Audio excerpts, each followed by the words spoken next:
Hello everyone, welcome back to the videos. It is wonderful to have you guys here again as always.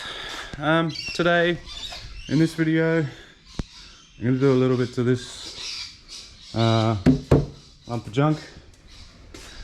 Last video you saw was roll racing, and Ethel's still in the Nordic corner. She's got a head gasket. I've got to do a head gasket in that anyway, so I've got another one on the way, and I'll get that done as soon as possible. But whether or not I'll go and do any more events, I'm still unsure of. Yeah, I don't know, I might just yank the engine out of it, sell it, and start doing all the work that I need to do to get the chassis prepped for its new engine. Or I'll go and do another event in it, I'm not sure, because it's probably just going to push the head gasket out of it again. But that's neither here nor there. Today, in this video, I want to get some stuff done on this thing. So, where we left off on the last video for this thing, I tried wiring the speedo in to get rid of that rev limit it had, or that, yeah, what do you call that? It wasn't quite a rev limit, it was just like a wall. It hit like a wall at 4800 RPM. So yeah, anyway, that seems to have gotten rid of that, just wiring one side of the speedo into the ECU. This morning I've spent a bit of time and I've wired the other side of that ECU into the second pin of that ECU, because this particular ECU requires both low and high sides of the vehicle speed sensor. So I've gone and bridged that into the other pin, as well as sent a good pair and ground to the wideband, so it is now semi installed. I'm still not sure where I want to put it yet, so I don't want to go and fully install it. I gotta check coolant on this damn thing.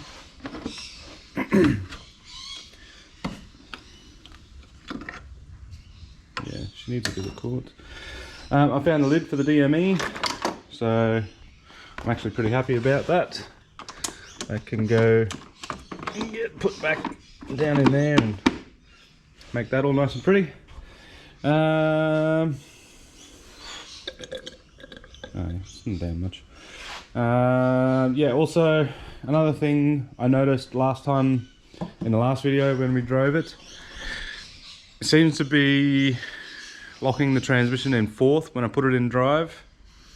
What I'll do quickly off camera before I go doing the rest of the stuff that I want to do is I will just check that the linkage position is synchronized with the transmission linkage position and isn't slipping or doing anything funny, so that it's making sure that D is D and not in between like D and 3 or whatever it is.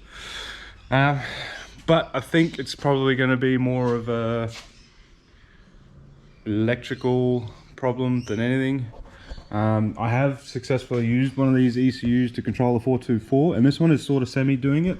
When I pull it down to second or low, it gets second, which is what makes me think that that might not be quite lined up properly.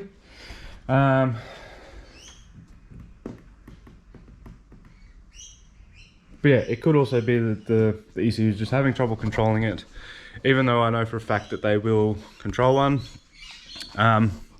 Years ago, Ethel had that exact ECU in it when it was still a 4L60, and it controlled it just fine, drove perfect, had all of its gears, didn't do anything funny. So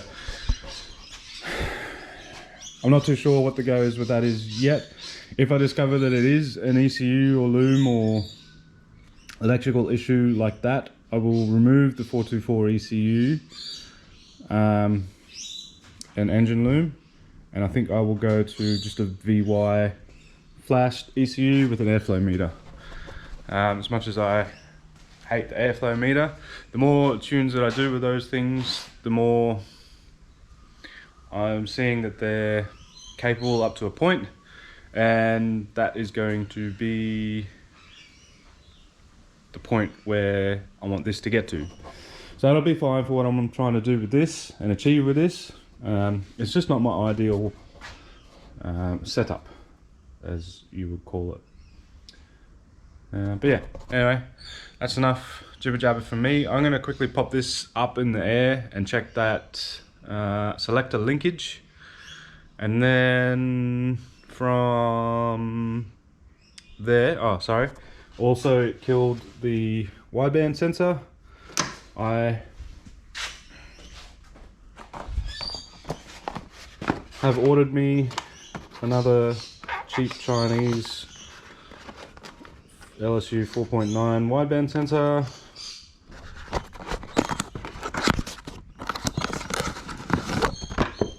Off good old eBay. It will probably last 5 minutes and shit itself as well, but I mean, as long as I can use it for the purposes of today and get at least a log for today. We'll take it for a quick drive again once I do this other bit, get this thing in. Probably just killed it then. And yeah, it does what I need it to today. I'll be happy with that, and then I'll just buy a genuine Bosch one for 200 bucks, I think they are. Not cheap, those bloody things. But anyway, I digress. Yeah, I'll get this up in the air, I'll check those linkages, and then from there I'll come down, we'll fit the O2, and we'll go and take it out for a quick drive and see if it does all the geary things. Alright, that's ready to go. So I got the O2 installed. I checked the shifter linkage, it was out a little bit. Tires are actually pumped up this time. That one was basically dead flat.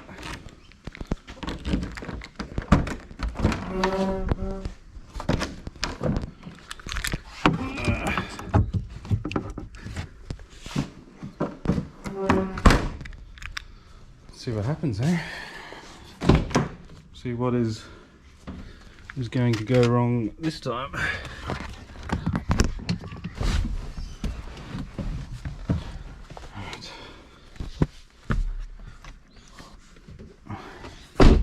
Does she still start?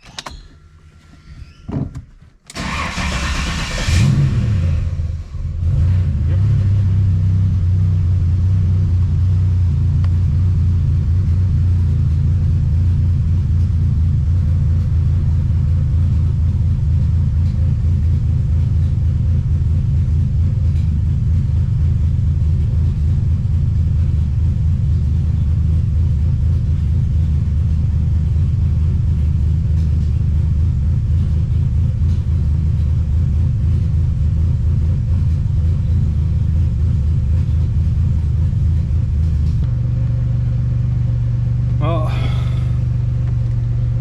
Wideband doesn't work.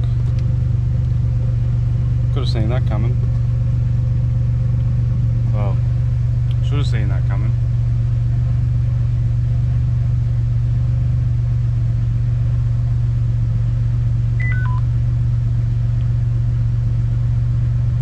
Where did that go?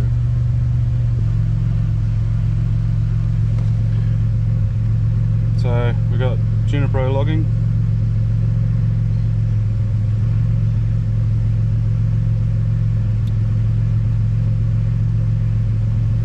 Should have the wideband in here, but it doesn't. So we'll go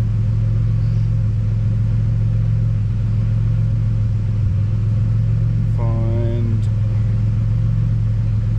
wideband AFR. There it is. It says that it's 7.4, which that's not right. Anyway. Let's go and take it for a quick drive and see what happens.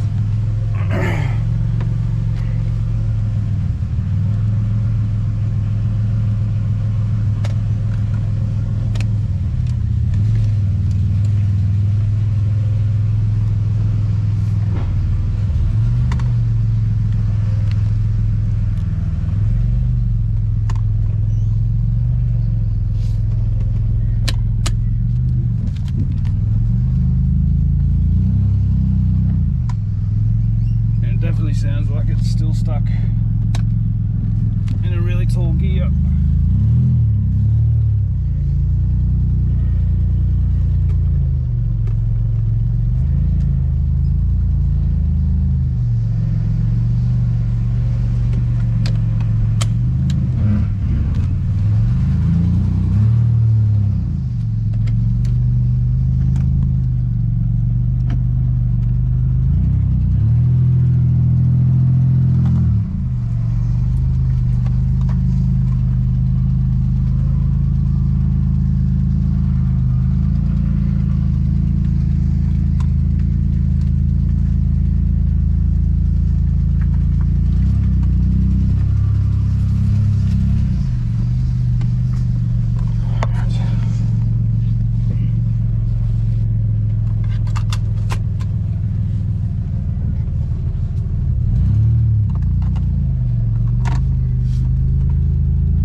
That back tyre still sounds like it's very flat.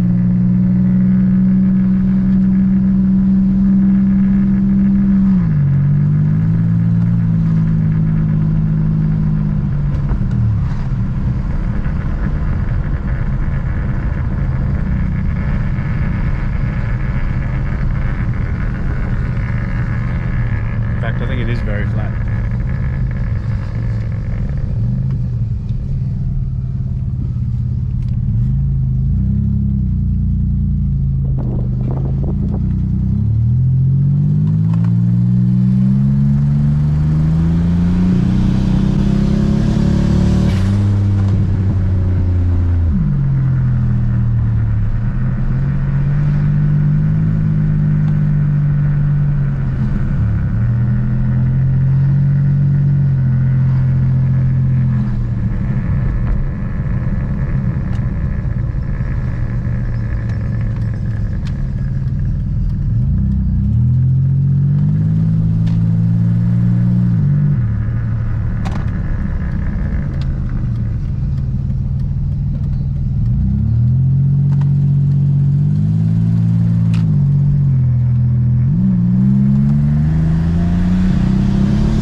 Too bad. It must just sound very flat. Anyway, I gotta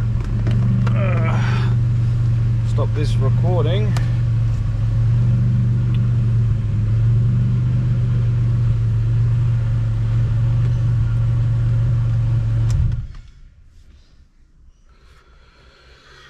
Alright, so let's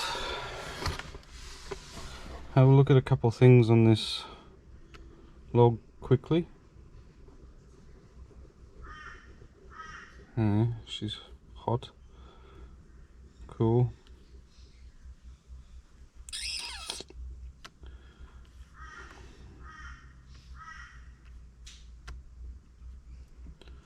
So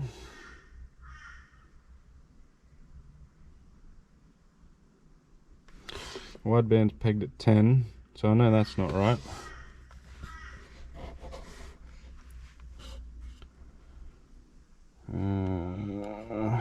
See if we can get to where it moves a bit.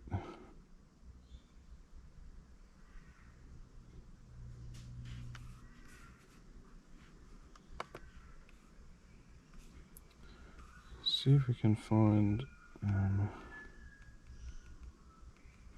gear, current gear,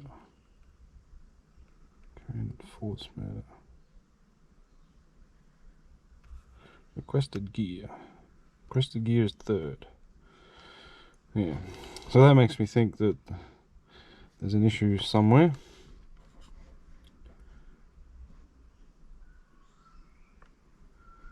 So still at 0 kilometers an hour, which is a problem.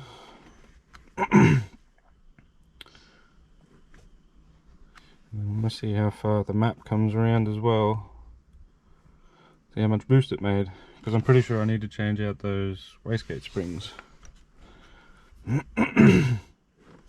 we got requested gear 2nd now, so that's obviously when I pulled it right down to low.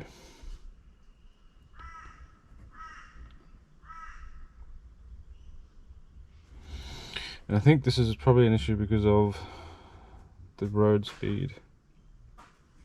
So I'm going to try and stuff around and get that to work first.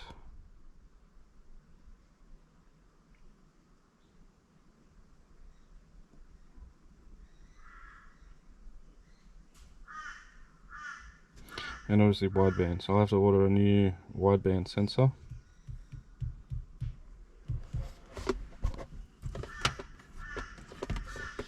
A proper one, not one of the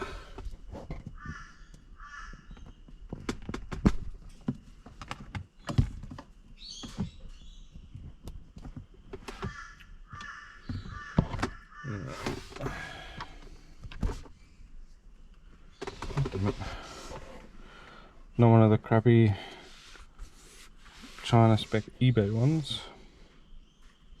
So I'm waiting for TPS to come around to 100. That was 80.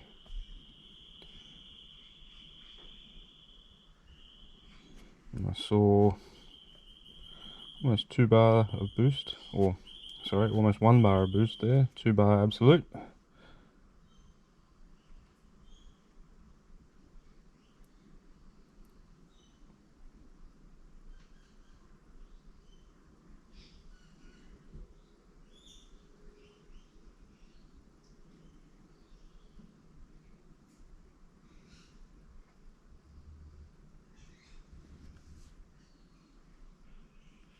Sorry if this camera angle's pretty crappy. Oh, there's 100%. 220. Let's just go back a bit.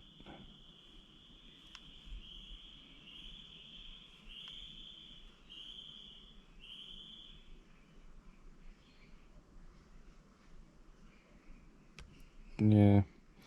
So we saw 224-ish kPa.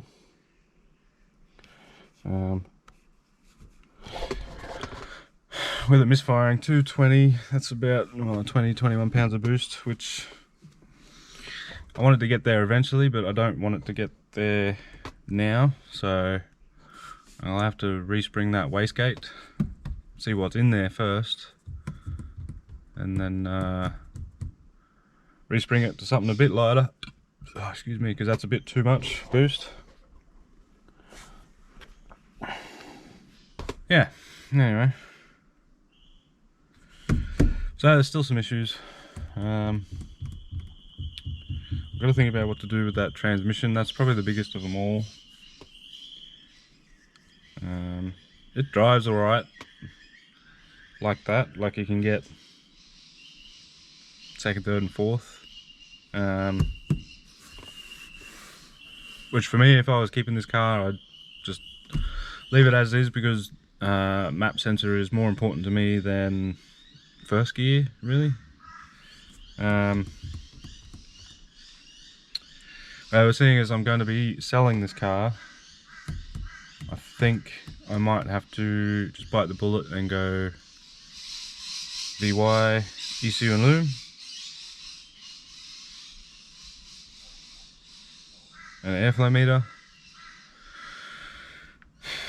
Tune the car on that, and then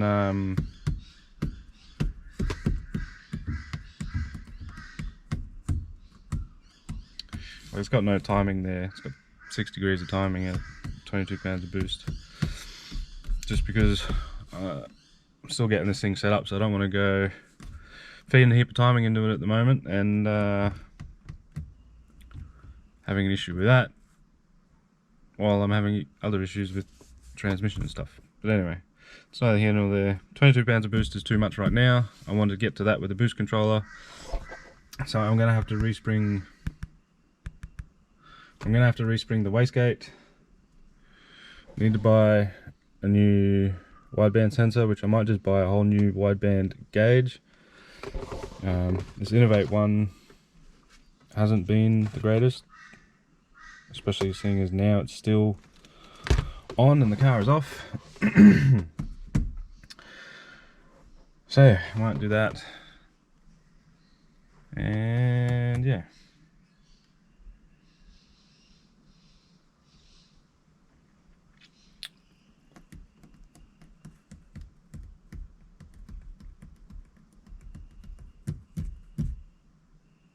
I'll think about the VY, ECU and loom.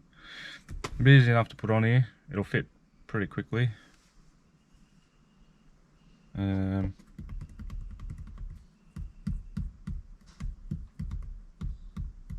I could save that for another project with either a manualized auto or a manual transmission. So that's kind of a benefit, I guess. Anyway,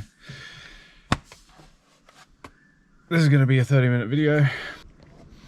Alright, yeah, anyway, this is going to be like a 30-minute video as it is. I don't want to make it any longer than it already is. It's not going to be too hard or difficult to put the VY loom on it. The airflow meter I can just literally put right there. And then wiring, I've got to change TPS, idle air and the airflow meter stuff to that sort of location, but everything else should pretty much fit as is, and then the ECU can still again just go down there.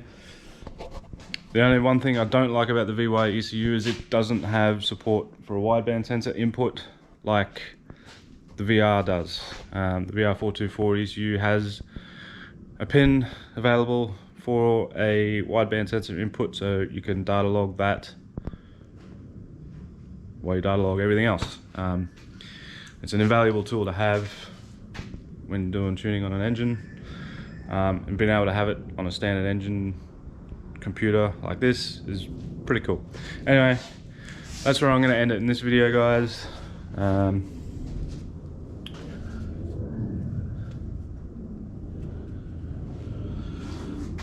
Not much progress is made, but at least now I know for certain I've got a few things that I've got to sort out, and I can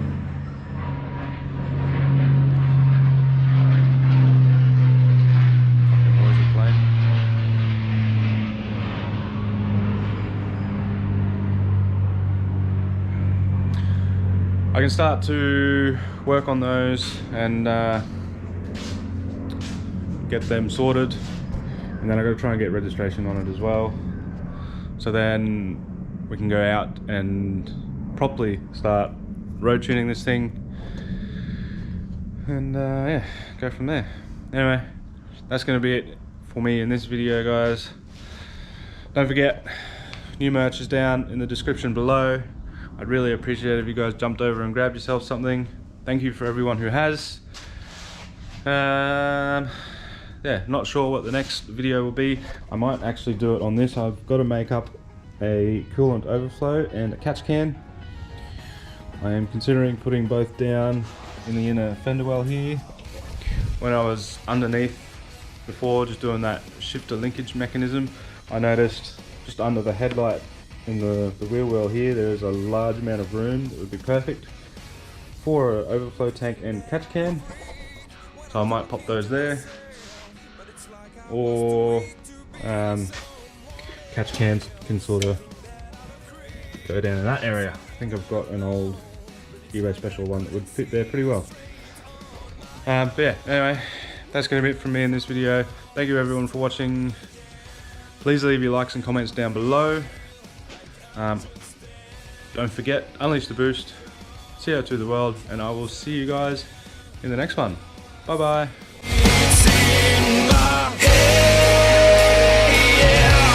There's something that's